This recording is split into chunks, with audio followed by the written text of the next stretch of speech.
Bem-vindos de volta ao programa, pessoal. Como vocês podem ver, estou aqui com o correspondente de guerra e jornalista independente Elijah Magnier para falar dos últimos acontecimentos e analisá-los. Primeiro, precisamos falar sobre as informações de que um parlamentar iraniano disse à imprensa que o Irã está levando a sério a possibilidade de deixar o Tratado de Não Proliferação Nuclear e que uma proposta já foi apresentada ao parlamento.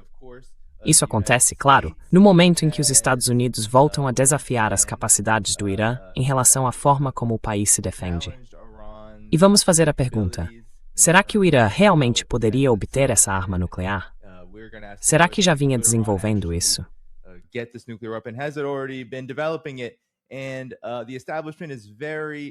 E o establishment está muito irritado agora, porque Donald Trump revelou, na prática, que a Coreia do Norte, a RPDC, tem 57 armas nucleares. E essa é a razão pela qual ele vai conversar diretamente com a RPDC. Isso leva alguns a se perguntarem se o Irã deveria de fato obter a arma e se vai buscar uma. Agora, no Estreito de Hormuz, eu sei, Elijah, que você tem acompanhado muito do que está acontecendo lá. Ontem à noite, pela segunda noite seguida, uma aeronave Airbus emitiu um sinal de emergência sobre o Estreito de Hormuz e pousou nos Emirados Árabes Unidos. Desta vez, era um F-35. E não é só Trump que está em pânico com a quantidade de petróleo que está ou não está passando pelo Estreito de Hormuz. Israel também está em pânico com um possível ataque da Turquia.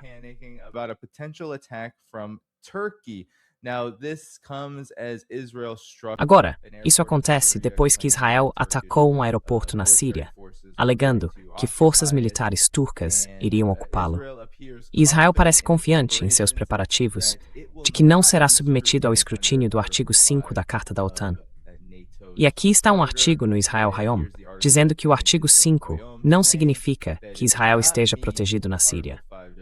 Isso leva alguns a se perguntarem se Israel e a Turquia estão caminhando para outra guerra no Oriente Médio. Mas Elijah, quais são seus pensamentos sobre esses acontecimentos e sobre o que está acontecendo com essa guerra no Irã? Como ela está tendo essas implicações regionais? E como também está influenciando essa questão das capacidades nucleares iranianas? E se o Irã deveria obter uma arma nuclear?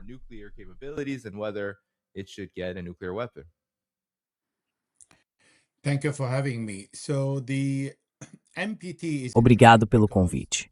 Então o TNP é interessante porque o Irã o assinou em 1968, na época do Shah do Irã, para fazer parte do TNP, e o ratificou 2 anos depois. Estamos falando de 9 anos antes da criação da República Islâmica do Irã.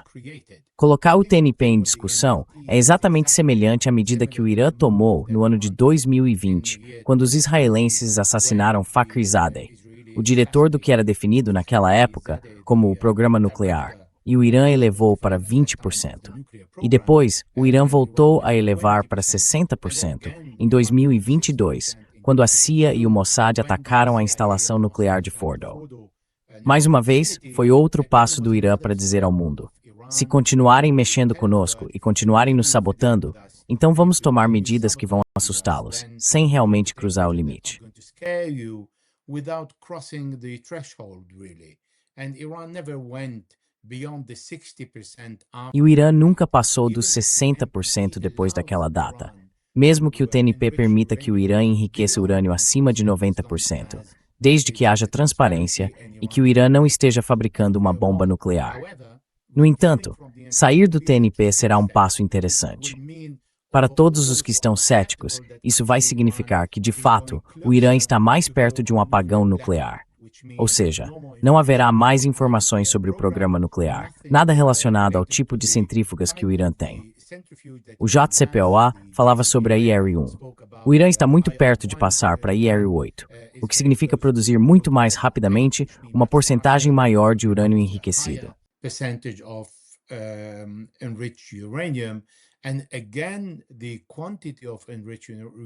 E mais uma vez, a quantidade de urânio enriquecido, até que percentual o Irã pode ir sem necessariamente chegar a armas nucleares? Mas isso é um grande lembrete do que o Irã está fazendo hoje, dizendo a Donald Trump: você ainda está falando do Estreito de Hormuz e esquecendo a principal e mais importante carta pela qual você afirma ter entrado em guerra, que é o dossiê nuclear. Parece que ele desapareceu completamente da agenda de Donald Trump e também da agenda dos israelenses que convenceram Trump a entrar em guerra. E parece que ninguém está falando do programa nuclear, porque estão todos muito ocupados com o Estreito de Hormuz.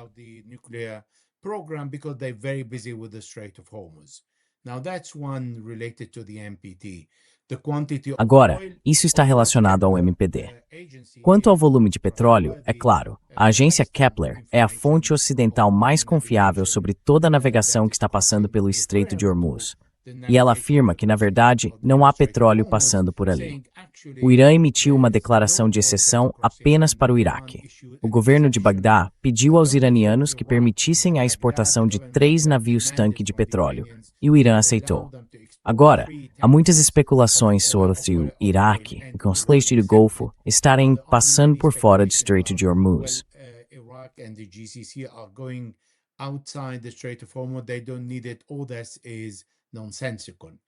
Eles não precisam disso. Tudo isso não faz sentido. Porque, primeiro, o oleoduto de que o Iraque está falando, passando pela Turquia, poderia transportar no máximo 750 mil barris, o que ainda é extremamente pouco. No momento, eles estão entre 300 mil e 350 mil. Além disso, a linha para Banias, por terra, ou o oleoduto. E mais uma vez estamos falando aqui de algumas centenas de milhares de barris, em comparação com o que o Iraque produz e pretende alcançar. 4 milhões e 500 mil barris. Hoje costumava vender entre 3 milhões e meio e 3 milhões e 800 mil. Então ainda está muito longe de alcançar sequer um quarto da sua meta.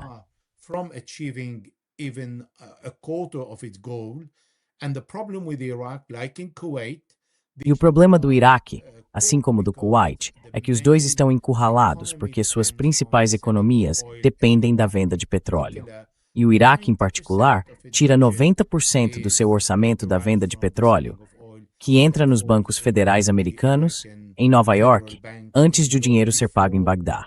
Mas Bagdá está, na prática, passando fome financeiramente nestes dias. Já se passaram mais de 5 meses, e isso é muito tempo para o governo de Bagdá, sem reservas, conseguir lidar com essa situação. E é isso que o Irã pretende: distribuir a dor entre todos os países. Não só os que estão no Estreito de Hormuz, ou seja, os países do Conselho de Cooperação do Golfo e o Iraque, mas também o mundo, que normalmente recebe 20 milhões de barris de petróleo por dia. E quando Donald Trump fala em obter 15 milhões de barris em uma semana, hoje ele mudou de ideia. Segundo a Axios, ele disse que seria em um dia.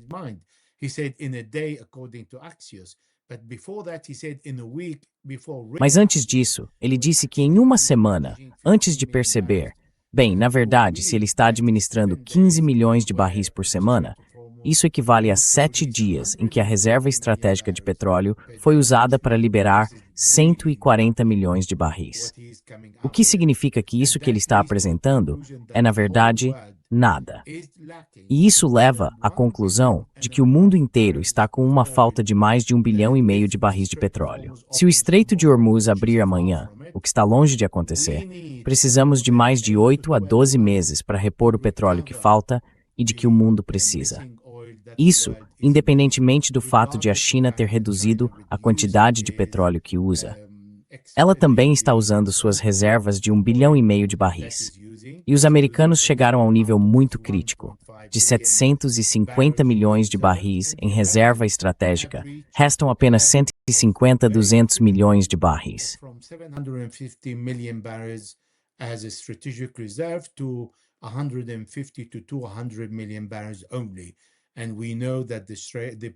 E sabemos que o preço do diesel está entre 5 e 5,5 e o da gasolina entre 4 e 4,5, dependendo da região dos Estados Unidos em que você esteja. Então essa é a situação. E eu saí da Turquia porque isso é algo completamente diferente.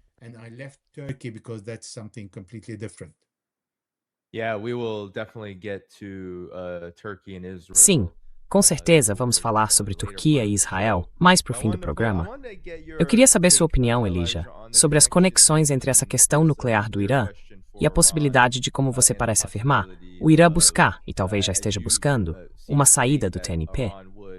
E então, talvez deixar seu enriquecimento muito ambíguo, certo, para estabelecer essa dissuasão. Mas, segundo um dos parlamentares, ele citou o ataque brutal contra o Irã, o assassinato do líder supremo e dos comandantes, e as repetidas violações dos compromissos dos Estados Unidos como as razões para buscar a saída do TNP. Mas também fico me perguntando se o Irã está tentando impor controle sobre o Estreito de Hormuz.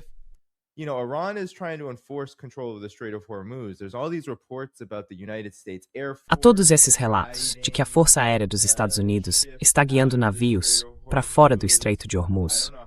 Não sei o quanto disso é verdade, dado o nível de atividade. Mas o Irã ainda está atirando contra navios, e os Estados Unidos afirmam que o Irã já não consegue fazer isso de forma eficaz, por causa dos últimos episódios de escalada nos ataques, que levaram os Estados a atacar, supostamente, os radares iranianos. Então, até que ponto você acha que o Irã pode buscar sair do TNP e obter uma arma nuclear, simplesmente pelo fato de querer impor sua soberania sobre o Estreito de Hormuz?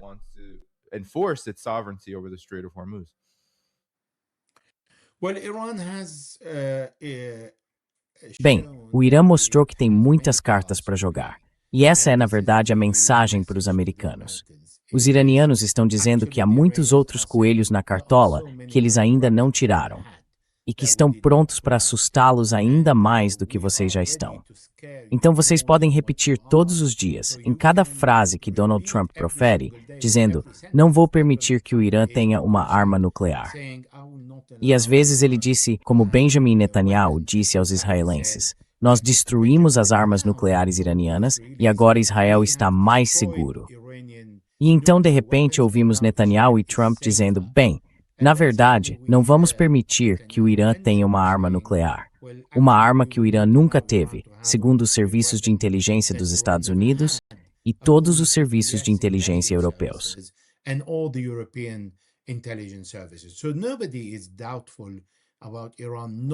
Então, ninguém duvida que o Irã não tenha armas nucleares.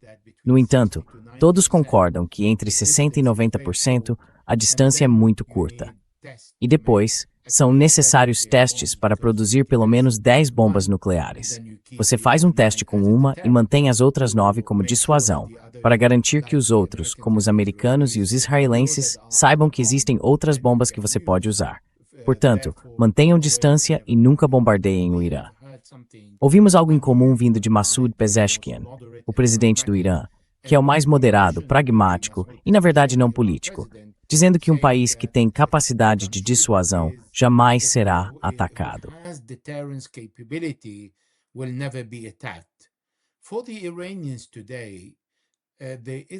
Para os iranianos hoje, existe essa ideia de avançar rumo às armas nucleares, não para usá-las contra Israel, porque esse não é o objetivo dos iranianos.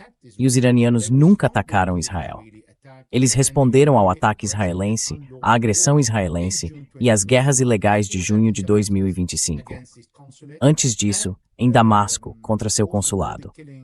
E também a todas as mortes de assessores militares iranianos na Síria e no Iraque, que estavam lá a pedido dos dois governos.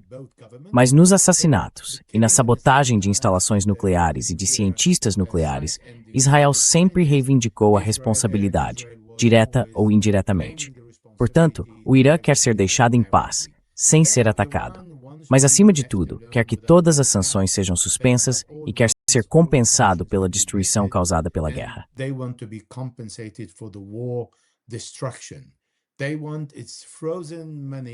Eles querem o dinheiro congelado deles, que foi roubado pelos Estados Unidos e por todos os outros países que têm medo de devolver os bilhões de dólares ao Irã. Eles querem esse dinheiro de volta. E como Donald Trump disse quando assinou o memorando de entendimento em 17 de junho, ele disse que o Irã tem o direito de se defender tendo seus mísseis. Disse que o Irã tem o direito de recuperar seus ativos congelados. E disse que o Irã tem o direito de viver sem sanções. Mas, de repente, como o objetivo dele, segundo Vance, era apenas abrir o Estreito de Hormuz, tudo desmoronou quando o Irã disse: Bem, na verdade, precisamos esperar 30 dias para fazer a desminagem. E ele atacou o Irã 3 semanas depois, sem esperar os 30 dias terminarem.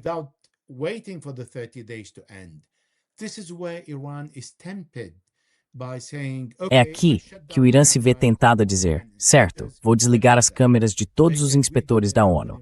E eles fizeram isso. Disseram não permitimos mais visitas, e fizeram isso. Mas isso não serviu de fato como dissuasão para que os americanos e os europeus retirassem as sanções.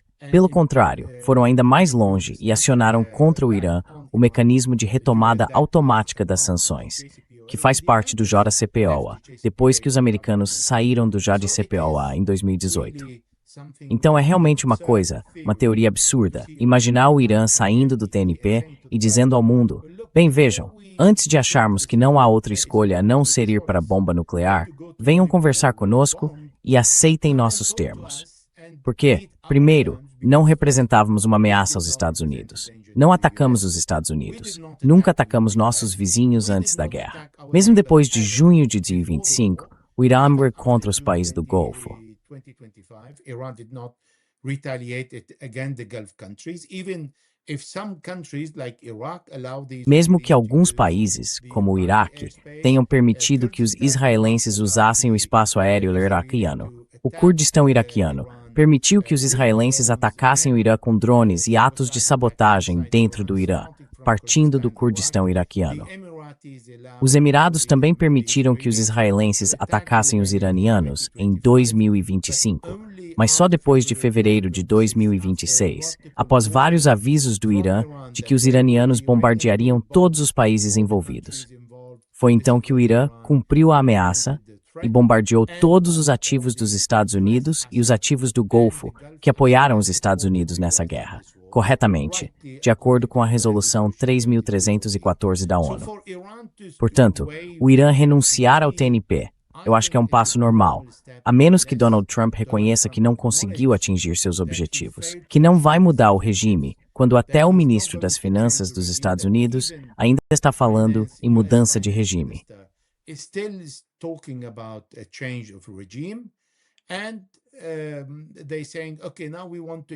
E eles estão dizendo, certo, agora queremos impor as sanções para virar a população contra o governo.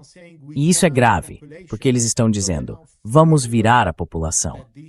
Então, eles têm plena consciência de que essas sanções vão paralisar a população, mas não o sistema no poder. E isso é um crime contra a humanidade que eles estão cometendo. As sanções são ilegais. Não foram impostas pelas Nações Unidas, não foram impostas pela Corte Internacional de Justiça. Foram impostas por um presidente narcisista, que decide não admitir sua derrota e quer continuar a luta de outras formas, pensando que por meio de sanções pode conquistar o que não conseguiu alcançar militarmente. Então sim, o TNP não está realmente fora de cogitação. So yes, the NPT is not really off the table.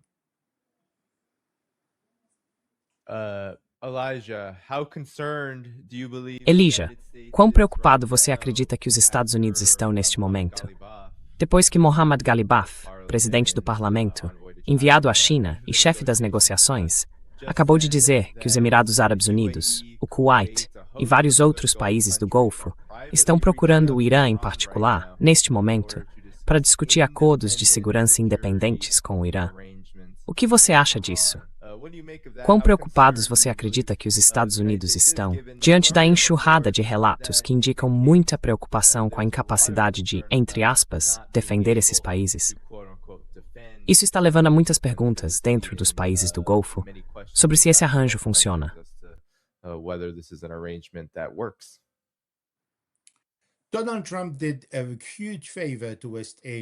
Donald Trump fez um enorme favor à Ásia Ocidental ao realmente abalar a hegemonia dos Estados Unidos e a reputação americana de ter o exército mais forte do mundo. Do ponto de vista militar, você pode ter o melhor exército, as melhores bombas e os aviões, tanques, mísseis mais destrutivos, seja o que for. Mas no fim, você atingiu seus objetivos ou não? É assim que os americanos medem a vitória. Hoje é evidente que no nível da elite americana, aqueles que estão pensando com a cabeça e não sentados num tanque fingindo pensar, chegaram à conclusão de que os americanos perderam esta guerra. E, Ao perder esta guerra, perderam a hegemonia. Isso não significa que o Império Americano acabou. It doesn't mean the US empire is over, far from it. But the US empire is in decline. Mas o Império dos Estados Unidos está em declínio, como todo império que governou o mundo. Estamos falando do persa, do grego, do persa, do italiano, do romano. Estamos falando do espanhol, de todos os impérios, do Império Britânico. Todos entraram em declínio. Todos perderam completamente a hegemonia e voltaram a ser um estado normal, um país normal. Os Estados Unidos estão seguindo esse caminho. E por isso, o primeiro sinal não veio do que Galibaf disse.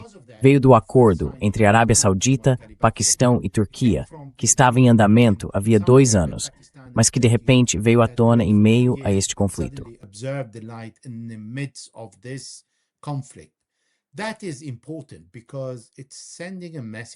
Isso é importante porque está mandando uma mensagem. Mesmo que esse pacto de Meca, assinado por esses 3 países, una a potência nuclear, o país rico em petróleo e a potência militar, Turquia, Arábia Saudita e Paquistão, ele ainda não tem uma estrutura militar, mas pode criá-la e desenvolvê-la ao longo do caminho, no futuro próximo. Acho que isso realmente irritou Benjamin Netanyahu, e os americanos perceberam que não há saída dessa direção. Já havia sinais anteriores, mas eram fracos, vindos da cooperação de Xangai e dos BRICS, porque não foram ativados.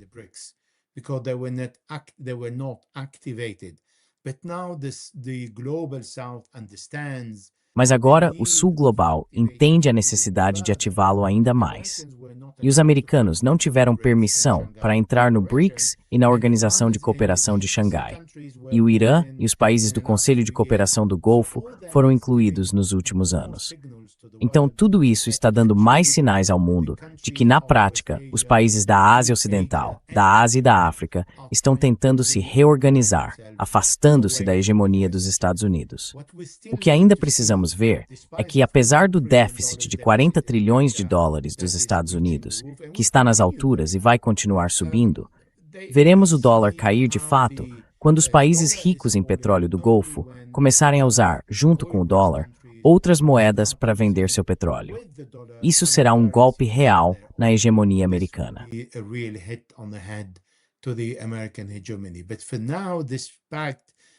Mas por enquanto, esse pacto e o que Galibaf está dizendo também são normais, porque o Irã é apenas vizinho de todos esses países. Os Estados Unidos ficam a 12 mil quilômetros de distância. Para chegar a Nova York, partindo do Conselho de Cooperação do Golfo e do Estreito de Hormuz, é uma longa distância. Portanto, os Estados Unidos não existem geograficamente nesses países, exceto pelas bases militares que têm ali, que foram destruídas pelo Irã e que os Estados Unidos não conseguiram proteger. Eles entraram em guerra sem perguntar aos países do Golfo e permitiram que os bens desses países fossem destruídos, porque eles apoiaram os americanos.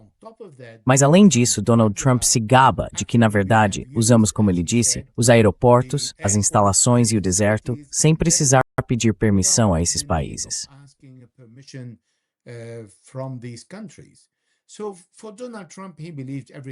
Então, para Donald Trump, tudo é permitido e tudo tem um preço. E a América vai pagar esse preço. Felizmente, porque o mundo precisa que as leis internacionais sejam aplicadas. Não precisa de um valentão dizendo à Turquia, por que vocês não ocuparam a Síria? Ou, agora eu quero a Groenlândia. Ou, Canadá faz parte da América. Ou, vou à Venezuela, sequestrar o presidente e saquear todo o petróleo. Ou, estou na Síria apenas porque quero petróleo, e quero o petróleo para mim. Essa é a linguagem do presidente americano. Isso é a América a pensar.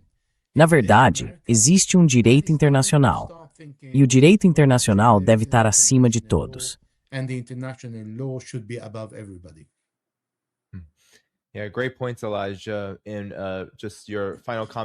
Ótimos pontos, Elijah.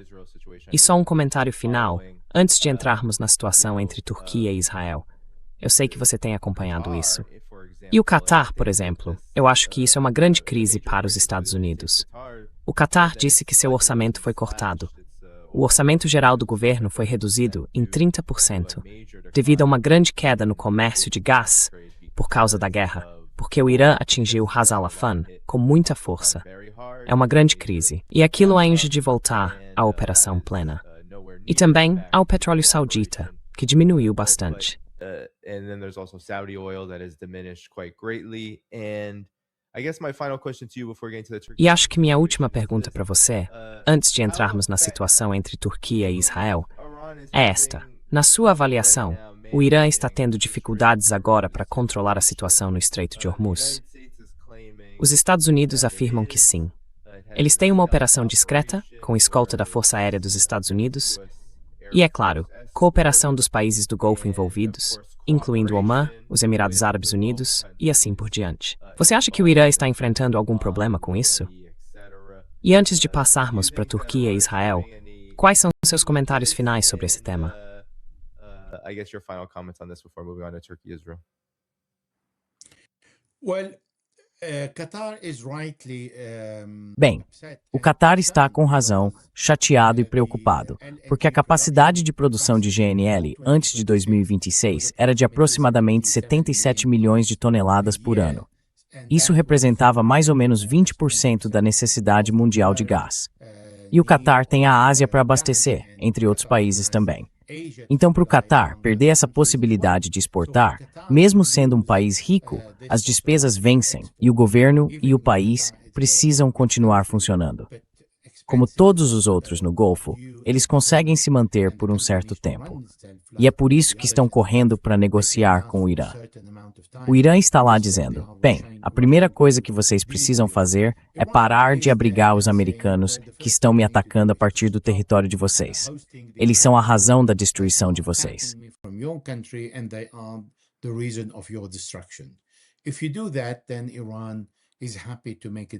Se isso acontecer, o Irã estará disposto a fazer um acordo com todos esses países.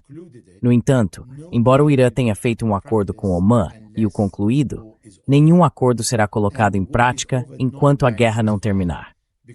E a guerra não termina com o cessar-fogo, porque os iranianos não acreditam em cessar-fogo. Eles já passaram por isso em junho de 2025, quando Donald Trump ligou para os omanenses e os catarianos, pedindo mediação para interromper a guerra entre Irã e Israel, que Israel iniciou ao atacar e matar líderes iranianos e depois bombardear o país. Aquilo foi um cessar-fogo por telefone. Não foi registrado por escrito, foi acordado verbalmente e não durou, porque a guerra recomeçou em fevereiro, desta vez com os americanos fortemente envolvidos. Para o Irã, é necessário encerrar a guerra. For Iran, there is a need of ending the war. Now, Iran is very happy to make a deal with the Qatari and the Saudi. Agora, o Irã está muito disposto a fazer um acordo com Catar e Arábia Saudita, e fará com os kuwaitianos, com os emiradenses, mesmo que a presença dos israelenses nos Emirados seja esmagadora. Mas os outros países nunca deixaram de receber os israelenses, exceto o Kuwait. Então esses países terão de lidar com o Irã, chegar a um acordo e fazer um pacto, pelo menos de não agressão ou de não hostilidade, ou um pacto de defesa, ou qualquer coisa do tipo. Mas nada vai valer antes do fim da guerra, e antes de o Irã ver o que esses países vão fazer em relação à presença dos americanos. O Irã controla o Estreito de Hormuz, e disse a Omã, vamos controlar o Estreito de Hormuz de acordo com o acordo. Nenhum navio entrará a não ser pela linha iraniana.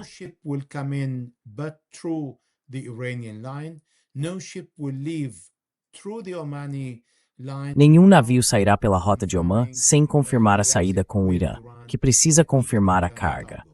O Irã precisa garantir que nenhuma arma esteja entrando no Golfo, que nenhuma arma seja entregue por mar aos países do Golfo e quer assegurar que nenhum navio pertencente aos Estados Unidos e a Israel atravesse o Estreito de Hormuz.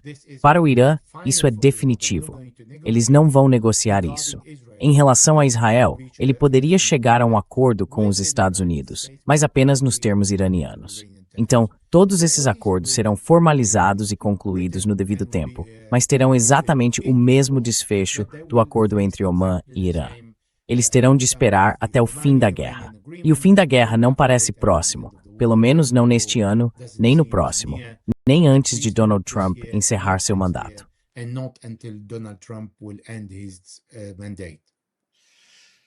Wow. Yeah. No, that's Uau!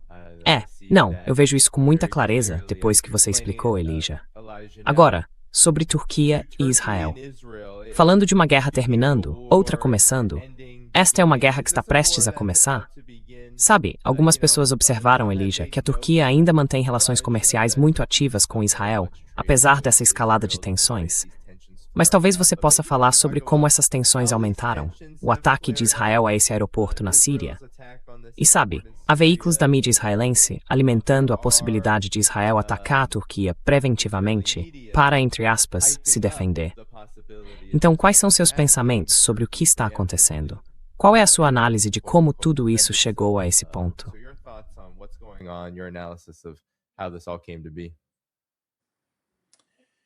Now, this is related to what we spoke Agora, isso está relacionado ao que falamos antes sobre o Pacto de Meca. Desculpe, porque o ataque que os israelenses realizaram contra o aeroporto no norte da Síria, Abu al-Duhur, que fica a cerca de 70 quilômetros da fronteira com a Turquia, acontece no momento em que Turquia, Arábia Saudita e Paquistão assinaram juntos o acordo de defesa, que realmente foi motivo de irritação para Benjamin Netanyahu. O timing é durante a campanha eleitoral dele. Ele está se preparando para as eleições, e a carta dele para pedir mais votos é realizar guerras e ataques e fazer acordos com os países do Conselho de Cooperação do Golfo. make deals with the GCC countries.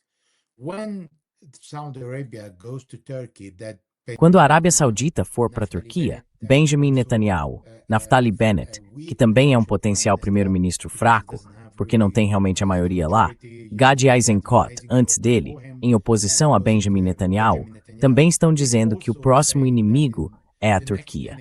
E é o que eles chamam de islamismo radical, ou chamam de radicais sunitas, depois dos radicais xiitas. Esses são os termos deles. Mas isso também é uma forma de se reelegerem, porque a sociedade israelense passou a ser composta por mais belicistas, que demonizam outros não-sionistas e consideram que o resto do mundo são escravos a seu serviço. Para eles, a destruição de Gaza, o ataque ao Líbano, a destruição de casas de civis, o ataque à Síria, a ocupação de parte dela, criando o que chamam de zona tampão, eles estão ocupando território que não lhes pertence. occupying territory that doesn't belong to them, what they're doing in the West Bank, the creating of the settlement. O que eles estão fazendo na Cisjordânia? Criando assentamentos, retomando o E1 na Zona B, dividindo Jerusalém e dividindo a Cisjordânia, separando o norte do sul e garantindo que o Estado palestino nunca aconteça, além de criar milhares de novos assentamentos na Palestina, na Cisjordânia. Tudo isso indica que Donald Trump fechou os olhos para o que Benjamin Netanyahu está fazendo, e que Netanyahu está realmente caminhando para mais guerras. Foi então que ele viu a Arábia Saudita, que queria trazer como um ganho adicional ao que vem acumulando desde 7 de outubro, para esconder o fato de que ele é responsável pelo fracasso da segurança dos israelenses. Todos os líderes e comandantes da segurança israelense renunciaram, incluindo o chefe do exército, o chefe da inteligência, o Mossad. Todo mundo renunciou, com exceção de Benjamin Netanyahu. Sob sua gestão aconteceu o 7 de outubro. Por isso, ele queria encontrar alguma compensação. E é aí que a Turquia entra e estraga duas coisas. Primeiro, o acordo com a Arábia Saudita e o Paquistão. Era isso que Donald Trump, era isso que Benjamin Netanyahu consideravam, o Paquistão e a Turquia como seus próximos alvos. Netanyahu consider Pakistan and Turkey as his next target. And second is the dominance of E, Turkey em segundo lugar, está o domínio da Turquia sobre a Síria. Então os israelenses já atacaram a Síria, o aeroporto T4, em Palmira, em Tadmor, na Síria. E isso aconteceu quando os turcos tentaram se estabelecer naquele aeroporto. O segundo ataque foi em Abu Dur. É interessante porque o enviado especial dos Estados Unidos, o enviado presidencial Tom Barak, falou sobre isso. E ele disse que os sírios estavam em contato com o chefe do Mossad. Na verdade, o ministro das Relações Exteriores sírio. Veja o nível da relação em que a Síria se colocou. Então, o ministro das Relações Exteriores liga para o chefe do Mossad para justificar e explicar antes do ataque que a Turquia não vai construir nenhuma estrutura de defesa ou de ataque no aeroporto e não vai instalar radares que coloquem em risco a segurança de Israel. radars that jeopardize the security of Israel. So to the point the Syrians have no will Então é whatsoever, isso. cannot Os decide sírios não what têm they vontade can nenhuma. do, Não and podem they decidir have o to que give podem fazer em seu security próprio to all país the e têm de dar Israelis garantias what de they segurança can aos from israelenses their sobre o airport que podem instalar that no will be aeroporto on the deles, north of lá the no fim do country. mundo, no And norte do despite país. all that, the E Americans apesar de tudo also isso, had os their americanos também intelligence, usaram sua according to Tom inteligência, Barak, segundo Tom Barak, checking para if verificar se a Turkey Turquia has tinha algum any recurso em asset Abu Dur, in Abu e Dur, confirmaram and que they não havia confirmed nenhum. there are no assets. E de And repente, suddenly Benjamin Benjamin Netanyahu enviou Netanyahu 2 aviões sent pelo two ar, a planes 70 quilômetros da 70 fronteira 70 turca. kilometers Isso é from the Turkish insignificante. borders. In the air, that is insignificant. É. Attacked the airport and Atacou o looked and aeroporto. sent a warning E não só to isso, Turkey, mandou um saying, aviso à "You did Turquia, not dizendo: understand parece the que vocês message não between entenderam a Erdogan mensagem. and Erdogan." He said, "You Foi did isso que not Benjamin understand the Netanyahu message." disse ao Now, presidente Turkey Erdogan. Ele disse: vocês não entenderam a mensagem. ruling of Bashar al-Assad. Agora, a Turquia manteve, durante o governo de Bashar al-Assad, uma forte presença militar e controle total em Idlib e nos arredores, sob a presença de Assad. Isso significa que o exército turco está na Síria há muitos anos, desde antes da queda de Assad. O que a Turquia vai fazer é deslocar, mudar e substituir, mas sempre vai manter presença. Porque a Turquia, assim como os americanos, de certa forma, quando entra num país não sai. Eles foram para o Iraque, mantêm 15 posições no Kurdistão e não querem ir embora. Na Síria eles não vão sair. Mas a Turquia nunca deixou de fornecer mercadorias, petróleo e fazer negócios com Israel. Oil and make business with Israel. They did not do that during the Marmara. Eles não fizeram isso durante o ataque ao barco Marmara. Estamos falando da flotilha de 2010. Não fizeram isso durante Gaza. Mantiveram o fornecimento de mercadorias para Israel e não vão parar agora, porque o volume das trocas é importante. E porque Erdogan não quer mostrar uma ruptura clara entre a Turquia e Israel, porque quer provar aos americanos que, na verdade, Benjamin Netanyahu é o agressor. Mas a Turquia não vai abrir mão da Síria. A Síria é importante demais para a Turquia abandoná-la aos israelenses. E a Síria agora é uma linha de defesa por causa da intenção de Benjamin Netanyahu em relação à Turquia. Mas não é só a Síria. Para a Turquia, é importante que a resistência no Líbano não seja enfraquecida, porque Israel não deveria se sentir realmente à vontade para eliminar todos os seus inimigos nas fronteiras e então concentrar seu esforço de guerra na Turquia.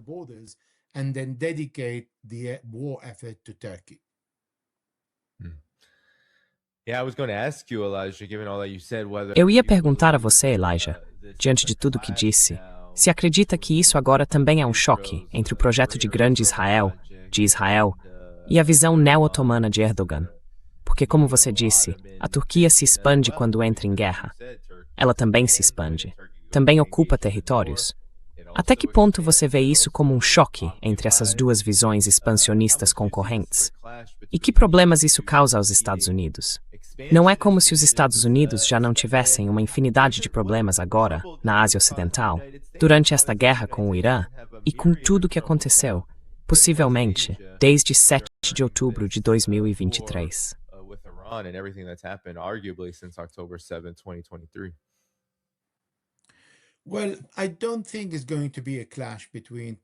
Bem, eu não acho que vai haver um confronto entre a Turquia e Israel. De vez em quando, haverá alguns golpes baixos em diferentes cenários, mas não será um confronto direto entre a Turquia e Israel. A Turquia é um país grande, tem a segunda maior força da OTAN. É um país que produz armas. Vimos na guerra dos israelenses e americanos contra o Irã que, na verdade, a força aérea não é tudo. No entanto, a Turquia tem uma força aérea, tem drones que podem atingir Israel com muita facilidade e tem mísseis de longo alcance que podem atingir Israel.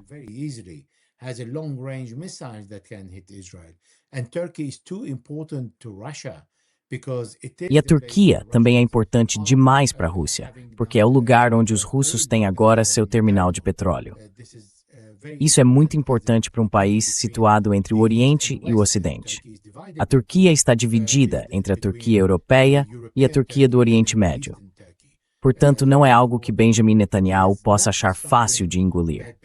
E o presidente Erdogan não pensa em ir atacar Israel, porque neste momento, ele não tem nenhuma visão para aquela parte do mundo. É complicado demais se envolver em qualquer confronto direto com os israelenses. E ninguém vai ganhar. Pelo contrário, os dois sairão prejudicados.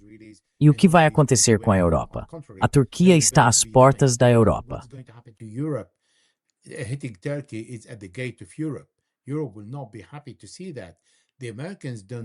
A Europa não vai ficar feliz ao ver isso. Os americanos não querem ver a Turquia, um país da OTAN, entrando em choque com Israel, seu único e mais forte aliado no momento, como disse o vice-presidente dos Estados Unidos, J.D. Vance. Então, é por isso que não achamos que isso vá acontecer.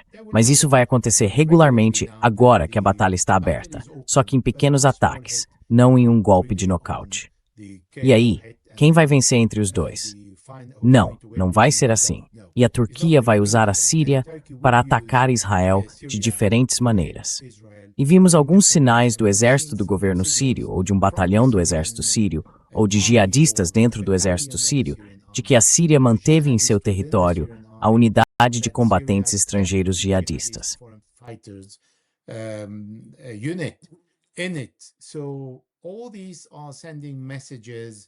Então tudo isso está enviando mensagens a Israel, dizendo, bem, nós temos meios diferentes. Isso não significa que eles serão eficazes contra Israel, mas vão forçar Israel a tomar medidas adicionais. Agora Israel pode ir e ocupar tudo ao redor de Damasco. Não é muito longe. São 53 quilômetros de Damasco. Pode chegar a Damasco a qualquer momento. Fica muito perto do comando central da Síria. Pode bombardear a Síria a qualquer momento com um míssil de longo alcance, sem precisar enviar a força aérea. Então vemos que essa batalha não vai acontecer nesse nível entre países. Mas por meio de grupos aliados, sim, pode acontecer.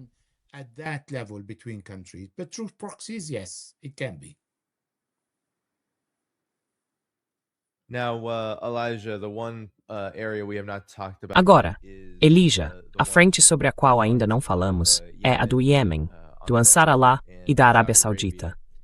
E eu queria que você levasse isso em conta, diante de tudo o que conversamos sobre a região. Como a região tende a continuar mudando, considerando que nesta conversa falamos de várias frentes. Parece que a guerra vai ser um tema importante na região. Tenho curiosidade de saber como você vê isso mudando as coisas no futuro imediato e no longo prazo. E também seus comentários sobre o que está acontecendo entre o Iêmen e a Arábia Saudita agora, já que há muitos relatos de que os fluxos de petróleo sauditas diminuíram de forma bastante significativa por causa desse conflito.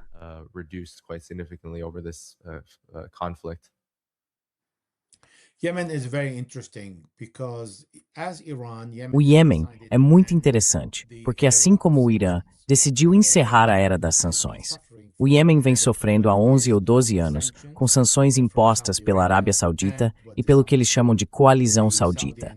Vimos como Donald Trump tentou durante um mês bombardear o Iêmen e simplesmente decidiu sair porque não alcançou nenhuma meta, nenhum objetivo, absolutamente nada.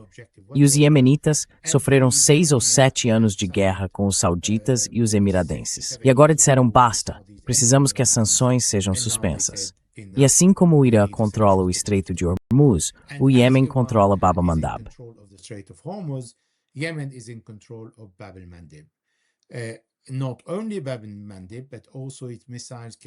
Não apenas Bab al-Mandab, mas também seus mísseis podem alcançar o Mediterrâneo e, claro, o Mar Vermelho. O que o Iêmen está fazendo é interromper todo o fluxo de petróleo da Arábia Saudita, passando por Bab al-Mandab e seguindo para a Ásia. Isso é significativo porque significa que todos os superpetroleiros, que podem transportar 2 milhões de barris de petróleo, não conseguem cruzar o Canal de Suez nem chegar ao Mediterrâneo. Eles precisam transportar a carga para oleodutos no Egito. E esse oleoduto tem capacidade limitada de 750 mil barris e não mais do que isso. Depois precisam enviar navios menores, o que aumenta o preço e o custo do seguro.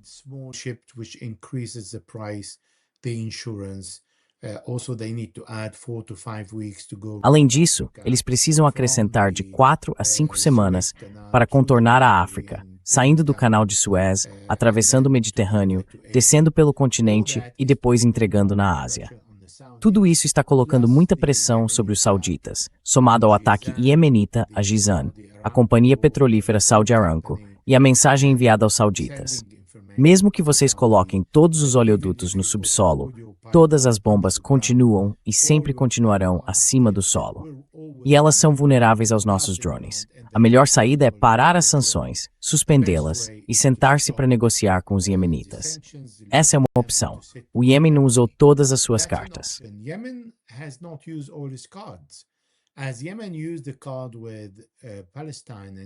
Assim como o Iêmen usou a Carta da Palestina e de Gaza em apoio à população, impondo aos navios israelenses que não usassem o Mar Vermelho e o Estreito de Bab el-Mandeb, e teve sucesso durante todo o conflito e a fome que Israel impôs à população palestina em Gaza, agora o Iêmen está pronto para colocar Bab el-Mandeb a serviço do Hezbollah, no Líbano. Veja, o eixo da resistência não funcionou até junho de 2025, quando não tinha um comando e controle central e não organizava a batalha de forma conjunta como um só bloco. Agora, depois de junho de 2025, a retomada da ação da resistência está começando a acontecer.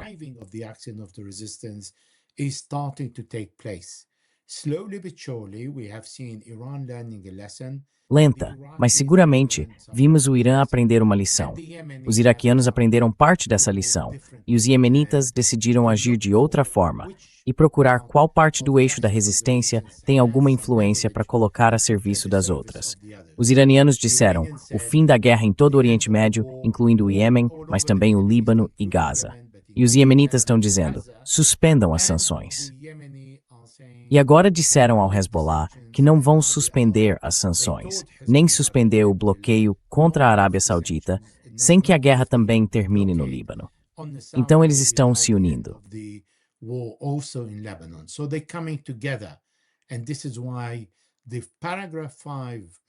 E é por isso que o parágrafo 5 do memorando de 17 de junho, assinado entre o Irã e os americanos, interessa a Donald Trump. Os iranianos estão interessados no parágrafo 1, o fim da guerra em todas as frentes, o fim da guerra no Oriente Médio. E o fim da guerra significa que todas essas frentes hoje estão unidas, que a guerra precisa acabar e que todas as sanções precisam ser suspensas. É por isso que eu disse, qual presidente americano vai aceitar suspender todas essas sanções e apresentar isso ao seu povo ou ao seu partido? Mesmo que Donald Trump não se importe de verdade com os republicanos e odeie os democratas, ele vai dizer, bem, o resultado da minha guerra é me render ao eixo de resistência liderado pelo Irã e pelo Iêmen, e realmente proteger o Hezbollah e todo esse eixo, porque eu fracassei.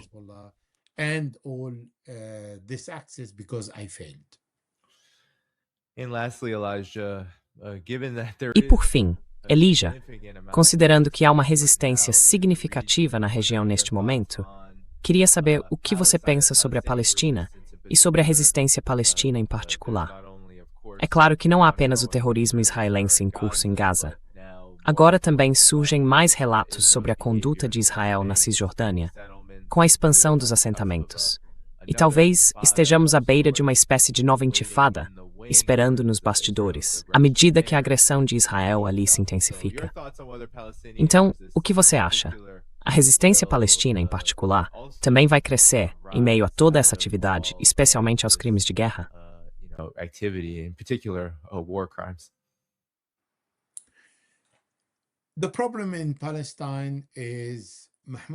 O problema na Palestina é Mahmoud Abbas, o presidente palestino que está no cargo desde 2005, sem eleições na Palestina para mudar o presidente. Ele acha que a diplomacia é o caminho. Oslo I e II, em 1993 e 1995, não conseguiram dar aos palestinos um Estado. Os americanos, os europeus e os países do Golfo, os países do CCG, também não conseguiram alcançar um Estado palestino, que hoje é a mãe de todas as causas no mundo, e não só no Oriente Médio. Porque a maioria das pessoas ao redor do mundo entende as atrocidades, o genocídio e os crimes cometidos contra os palestinos em Gaza e na Cisjordânia. Against the Palestinians in Gaza and in the West Bank. Por isso, a resistência era a única escolha para uma população quando o Estado, se é que o Estado palestino se chama assim, como de fato se chama, não consegue proteger a população. O Hamas chegou ao poder depois das eleições de 2006 e 2007, eleições que o Ocidente queria profundamente e pressionou para que acontecessem. E quando o Hamas venceu, o Ocidente boicotou o Hamas e colocou a organização na lista de terroristas.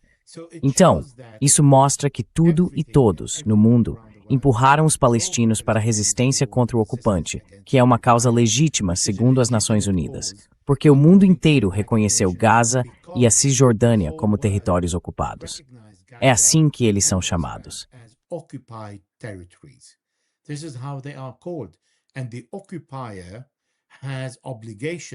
E o ocupante tem obrigações com o território que ocupa, com o país e com o povo que está ocupando. Agora, vimos neste governo de extrema-direita, com todos esses extremistas, a começar não por Ben-Gvir e Tamar Ben-Gvir, mas por Benjamin Netanyahu. O partido Likud é um dos partidos mais extremistas de Israel, camuflado pelos atos de Ben-Gvir e Smotrich, que são aprovados pelo primeiro-ministro israelense. Ben-Gvir está criando assentamentos na Cisjordânia numa velocidade de 40 por ano, desde que chegou ao poder. E isso significa que todo o território que pertence aos palestinos é confiscado e tomado. E não é tomado de uma forma normal. Pelo contrário, é tudo muito planejado, muito calculado.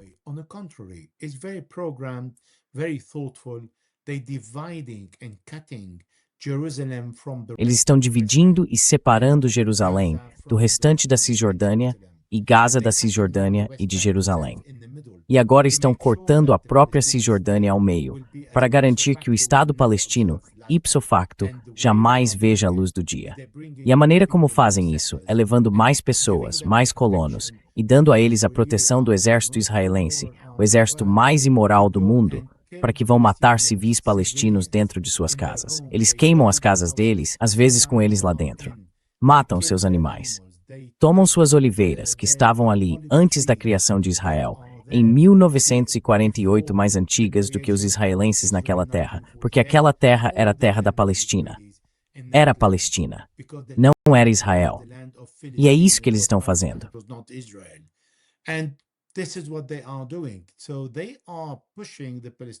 Então eles estão pressionando os palestinos, segundo o ex-chefe das Forças de Segurança Interna de Israel, que disse: se eu fosse palestino, lutaria até a morte contra o ocupante.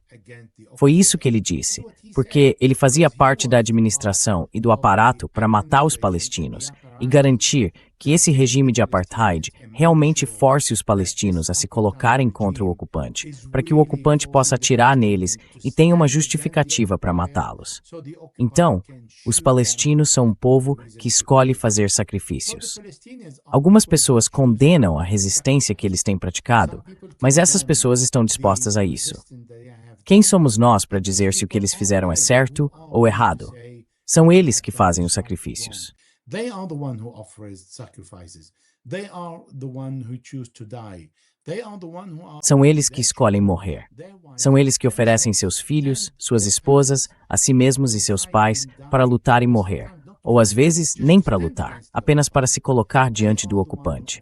São eles que oferecem seu sangue e seus pertences. E vivem em campos. Gaza está cheia de campos. Antes da guerra, já era cheia de campos. Shujaia é um campo. Tudo no norte é um campo. Então essa é a história dos palestinos desde 1918. Da Haganah Primsionistas desembates na Palestina. E depois Stafford Ethan mortos e perseguiu. Always killed and prosecuted. They are in jail and today they have also... Eles estão na prisão e hoje os palestinos também enfrentam a pena de morte porque se recusaram a se submeter e se recusaram a se render. Mahmoud Abbas aceitou junto com Al-Fatah. Quais foram as consequências? Bem, ele não tem mais um território para governar. Ramallah é a sua base. É algo muito, muito pobre para governar um país e dizer que este é o Estado da Palestina, um pedaço de terra muito pequeno. Isso não é a Palestina.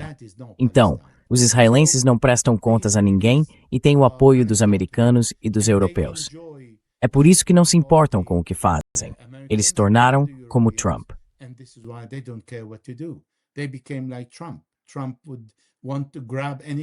Trump quer se apoderar de tudo, sem dar nenhum apoio. E a importância do direito internacional. Bem, Benjamin Netanyahu está fazendo exatamente a mesma coisa, enquanto é protegido pelos americanos. E o que os americanos fazem? Sancionam o presidente do Tribunal Penal Internacional. Porque, como Donald Trump nos disse, Marco Rubio, seu secretário de Estado, está protegendo Benjamin Netanyahu, que é um fugitivo do TPI e foi acusado de crimes de guerra. E por causa disso, os americanos vão lá e sancionam o organismo internacional, a mais alta instância, que não tem poder de execução. Se os países que assinaram o acordo com o TPI não quiserem, eles os sancionam e garantem que não possam ter uma conta bancária, reservar um hotel ou viajar para qualquer lugar do mundo. Este é o mundo em que estamos vivendo. É um mundo de valentões, de injustiça, e é disso que os israelenses estão se beneficiando amplamente.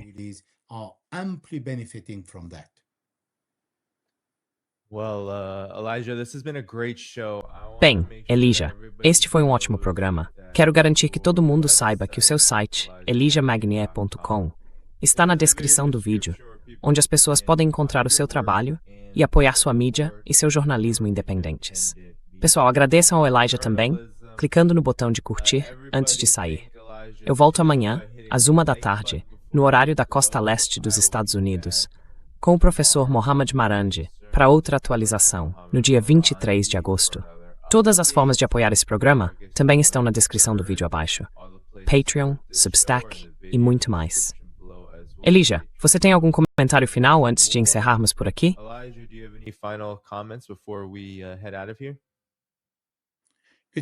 Foi um prazer. Bem, obrigado por me convidar. Foi uma discussão muito boa. Derraide muito. Eu realmente agradeço. Vamos ter que trazer você de volta muito em breve. Obrigado a todos os moderadores e a todos os espectadores de hoje. Apertem o botão de curtir antes de sair e vejo vocês amanhã, à 13h, horário do leste. Até lá. Tchau, tchau.